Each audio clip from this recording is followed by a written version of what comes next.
చందమామ యక్షపర్వతం 15వ భాగం. బిలదుర్గంలో నుండి కాక పారిపోయేందుకు మరేదైనా మార్గం ఉన్నదా అని చుట్టూ కలయ చూస్తున్న సమరబాహుణ్ణి అతడి అనుచరుడు పెద్దగా గొంతెత్తి కేకపెట్టి, దొరా, తోడేళ్లు మన మీదకు వచ్చి పడుతున్నాయి, చస్తున్నాం అంటూ ఎగిరి గంతేశాడు.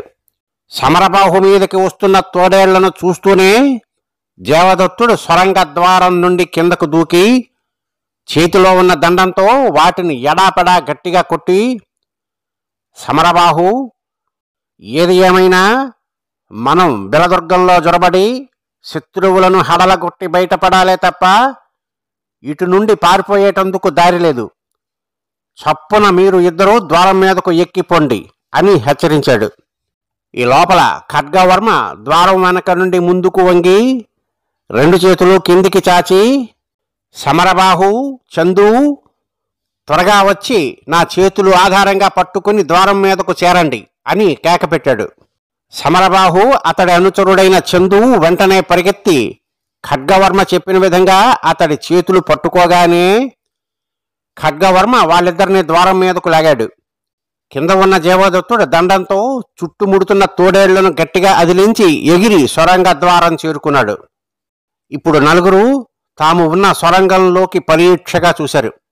గుడ్డి వెలుగులో సొరంగాన ఒక పక్కన పడి ఉన్న చచ్చిన తోడేలు వాళ్లకు కనబడింది. దాన్ని అక్కడకు విసిరివేసిన వాడు ఖడ్గవర్మ. జవా, ఒక రకంగా మన ఎత్తు పారినట్టే. ఈ చచ్చిన తోడేలును పీక్కు తినేటందుకు 4-5 తోడేళ్లు సొరంగాన్ని చేరినవి కదా, అవి, ఆ భల్లూకుడు, వాడి ముఠ అంతా ఏమైనట్లు?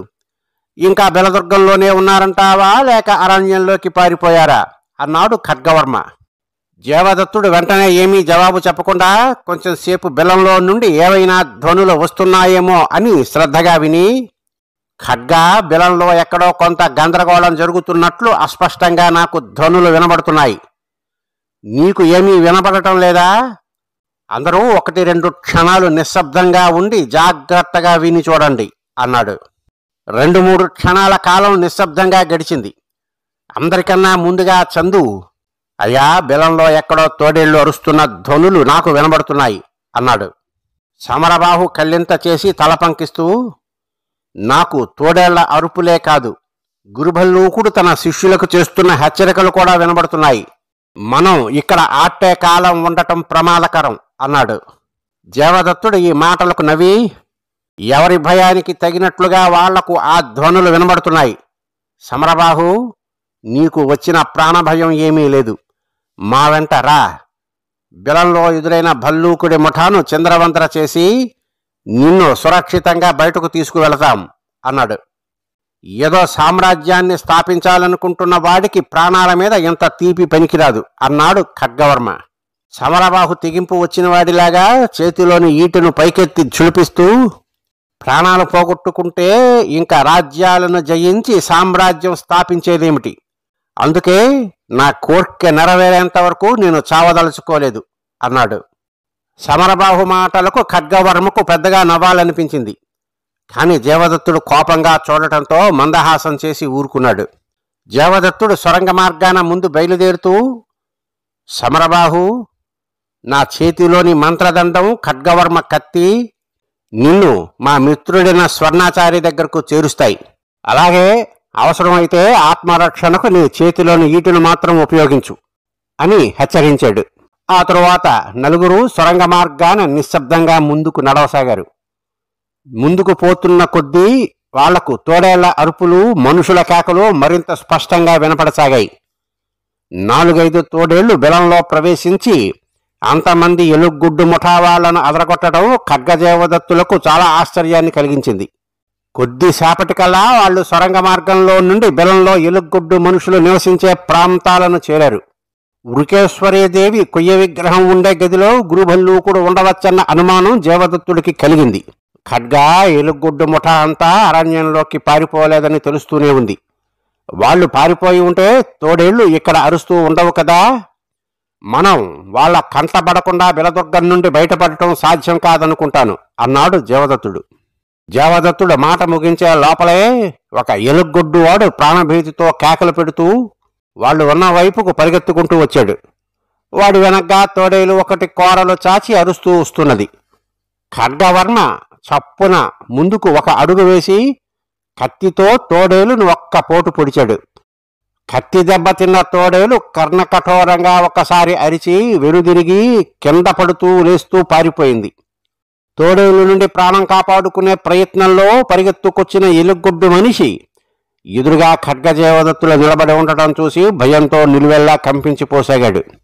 జేవదత్తుడు అతన్ని సమీపించి చిన్న గొంతుతో, ఒరే గురుభల్లూకుడి శిష్యుడా, నువ్వు దేవుడిలాగా సమయానికి ఇక్కడ ప్రత్యక్షమయ్యావు. ఇదంతా మీ వృకేశ్వరీదేవి మహిమ అయి ఉంటుంది. సరే, నువ్వు మాత్రం పెద్దగా గొంతెత్తి మాట్లాడక అడిగిన దానికి జవాబు చెప్పు అన్నాడు. అబద్ధాలు చెప్పావో రెండుగా నరికి తోడేళ్లకు వేస్తాను, జాగ్రత్త అంటూ ఖడ్గవర్మ కత్తి పైకెత్తి ఎలుగొడ్డువాడి కంఠానికి గురి చేశాడు. ఇప్పుడు చెప్పరా బాబు, మీ నాయకుడైన గురుభల్లూకుడు ఎక్కడ ఉన్నాడు? మీ ముఠా వాళ్ళంతా ఇంకా ఈ బిలంలోనే ఉన్నారా, లేక బిలం వదిలి అరణ్యంలోకి పారిపోయారా అని అడిగాడు జేవదత్తుడు. దొరల్లారా, మా వాళ్ళు ఎవరూ బిలం వదిలి బయటకు పారిపోలేదు. తోడేళ్లకు భయపడి ఈ ప్రాంతాల ఉన్న కొట్టాల్లో గదుల్లో అందరూ దాక్కున్నట్లున్నది. గురుభల్లూకుడు వృకేశ్వరీదేవి ఉన్న గదిలో ప్రార్థన చేసుకుంటున్నాడు అన్నాడు ఎలుగొడ్డువాడు. మనుషుల్ని పట్టుకుని బానిసల్ని చేసి వెట్టిచాకిరీ చేయించుకునే మహావీరులు కదా మీరు, తోడేళ్లకు అంతగా భయపడిపోతున్నారేం అన్నాడు ఖడ్గవర్మ. మనుషులది ఏముంది దొర, వాళ్ళకన్నా కొంచెం బలవంతులకు ఇట్టే లొంగిపోతారు. తోడేళ్లు అలా కాదే, క్రూర మృగాలాయే అన్నాడు ఎలుగొడ్డువాడు. వాడి మాటలకు జేవదత్తుడు నవ్వి, పిరికి వేదాంతమైన బహుపసంతుగా చెప్పావురా. గురుభల్లూకుడు వృకేశ్వరి కొయ్య విగ్రహం ఉన్న గదిలో ఉన్న మాట నిజమే కదా? అబద్ధం అయ్యిందో నీకు చావు తప్పదు అన్నాడు. అందులో అబద్ధమేమీ లేదు దొరా, కావాలంటే మీరు వెళ్ళి చూడవచ్చు అన్నాడు ఎలుగొడ్డువాడు. అందులో ఉన్న నిజం ఎంతో ఇప్పుడే తేలిపోతుంది. నువ్వు ముందుండి అక్కడకు దారి తీయి. మోసం చెయ్యాలని చూశావో చిత్రవధ చేస్తాం అన్నాడు జేవదత్తుడు. భల్లూకుడి శిష్యుడు ఖడ్గజేవదత్తుల్ని వెంటబెట్టుకుని కొంత దూరం నడిచి ఎదురుగా ఉన్న ఒక గదికేసి చెయ్యి చూపుతూ, దొరా, అదే వృకేశ్వరీదేవి మందిరం. గురుభల్లూకుడు లోపల ఉన్నాడు, చూడండి అన్నాడు. ఖడ్గవర్మ నిశ్శబ్దంగా వెళ్లి గది తలుపు మీద చెయ్యి వేసి దాన్ని మెల్లగా నెట్టి చూశాడు. తలుపుకు లోపల గడివేసి ఉండకపోవటంతో అది కొద్దిగా తెరుచుకున్నది. లోపల వృకేశ్వరి విగ్రహానికి 4-5 అడుగుల దూరంలో గురుభల్లూకుడు సాష్టాంగపడి కంపిత స్వరంతో ఏదో గొనుక్కుంటున్నాడు. ఖడ్గవర్మ సౌంజ్ఞ చేసి జేవదత్తుణ్ణి దగ్గరకు పిలిచి గురుభల్లూకుణ్ణి అతడికి చూపించి తిరిగి ఎప్పటిలాగా తలుపు చేరవేసి జేవదత్తుణ్ణి కొంచెం దూరంగా తీసుకువెళ్ళి, జీవా, ఏమిటి నీ ఆలోచన? గురుభల్లూకుణ్ణి ఇక్కడే కత్తికి ఎరవేద్దామంటావా అని అడిగాడు. జేవదత్తుడు 1-2 క్షణాలు ఆలోచిస్తూ ఊరుకుని తరువాత ఏదో మంచి ఆలోచన వచ్చిన వాడిలాగా తలపంకిస్తూ, ఖడ్గా, ఈ గురుభల్లూకుణ్ణి చంపి మనం కొత్తగా సాధించబోయేది ఏమీ లేదు. వీడితో పాటు వీడి శిష్యుల్ని కొందరిని చంపి అనవసర రక్తపాతం కలిగించడం ఎందుకు? వాడు విగ్రహం ముందు సాష్టాంగపడి ఉన్నాడు కనుక నువ్వు నిశ్శబ్దంగా విగ్రహం వెనక్కుపోయి వృకేశ్వరీదేవే మాట్లాడుతున్నట్లు నటించి గురుభల్లూకుణ్ణి వాడి శిష్యుల్ని ఈ బిలదుర్గం వదిలి పారిపోమ్మనమని హెచ్చరిక చెయ్యి అన్నాడు. ఊరికే అలా పారిపోమ్మంటే వాడు పారిపోతాడా అని ఖడ్గవర్మ కొంచెం సేపు ఊరుకుని, నువ్వు చెప్పమన్న దానికి కాస్త కలిపి చెబుతాను. ఒకవేళ వాడు ఆ మాట్లాడేది వృకేశ్వరీదేవి కాదని గ్రహించి నా మీదకు వచ్చాడో కత్తితో 2గా నరుకుతాను అన్నాడు. ఏదో ఒకటి తొందరగా కానియ్యి. వాడి సాష్టాంగ భక్తి ముగిసి లేచి కూర్చున్నాడో మన ఉపాయం ఏమీ పారదు అన్నాడు జేవదత్తుడు. ఖడ్గవర్మ పిల్లిలాగా గదిలో ప్రవేశించి వృకేశ్వరి విగ్రహం వెనక కూర్చుని పెద్ద గొంతుతో, గురుభల్లూక, నీ భక్తికి మెచ్చాను. దైవద్రోహులు ప్రవేశించడంతో ఈ బిలదుర్గం అపవిత్రమైపోయింది. నేను ఇప్పుడే ఇక్కడ అంతర్ధానమై ఇక్కడికి తూర్పు వైపున అరణ్యంలోని కొలనుగట్టున ఉన్న జమ్మి చెట్టు క్రింద ప్రత్యక్షం కాబోతున్నాను. నువ్వు శిష్యగణంతో ఆ కొలనులో శుచివై వచ్చి నన్ను పూజించు అన్నాడు. ఆ మాటలు వింటూనే గురుభల్లూకుడు అదిరిపడి లేచి నిలబడ్డాడు. వాడు విగ్రహం కేసి ఎంతో భక్తి ఉట్టిపడేలా 1-2 క్షణాలు చూసి చేతులు జోడించి అమ్మా అంటూ ఏమో చెప్పబోయేంతలో ఖడ్గవర్మ గట్టిగా కసురుతూ, ఒరే మాట్లాడకు, తిరిగి చూడకుండా నీ శిష్యగణంతో అరణ్యంలోని కొలను గట్టుకురా అన్నాడు. గురుభల్లూకుడు చెంపలు వేసుకుని విగ్రహానికి మోకరిని దండం పెట్టి లేచి గది నుండి బయటకు వచ్చాడు. వాడు బయటకు వచ్చేంతలో దేవదత్తుడు అతడి వెంట ఉన్న వాళ్ళు దూరంగా వెళ్లి గోడ అవతల దాక్కున్నారు. గురుభల్లూకుడికి వృకేశ్వరీదేవి స్వయంగా తనతో మాట్లాడిందన్న భ్రమలో ఎక్కడలేని ధైర్యం కలిగింది. వాడు పంచశూలాన్ని పైకెత్తి, ఒరే వృకేశ్వరీ భక్తుల్లారా, అంతా వెంటనే బయలుదేరి అరణ్యంలోని కొలను దగ్గరకు చేరండి, దేవి ఆజ్ఞ అయ్యింది అంటూ బిలదుర్గంలో కేకలు పెడుతూ తిరగసాగాడు. ఒక పావుగంట గడిచి గడవక ముందే తోడేళ్లకు భయపడి అక్కడా ఇక్కడా దాక్కున్న వాడి శిష్యులందరూ జట్లు జట్లుగా బిలంలో నుండి బయటకు వెళ్లారు. తోడేళ్లు మాత్రం ఇంకా బిలంలోని ఏ మారు మూలల్లోనో తిరుగుతూ అరుస్తూనే ఉన్నాయి. గురుభల్లూకుడు కూడా బిలంలో నుండి బయటకు వచ్చి తన శిష్యులకు వృకేశ్వరి ఆజ్ఞ ఏమిటో మరొకసారి చెప్పి వాళ్లతో పాటు అరణ్యంకేసి బయలుదేరాడు. కాని వాడికి కొంత దూరం వెళ్లిన తరువాత వృకేశ్వరి ఇంకా బిలంలోని తన మందిరంలో ఉన్నదో లేక మాయమైపోయిందో చూడాలని అనిపించింది.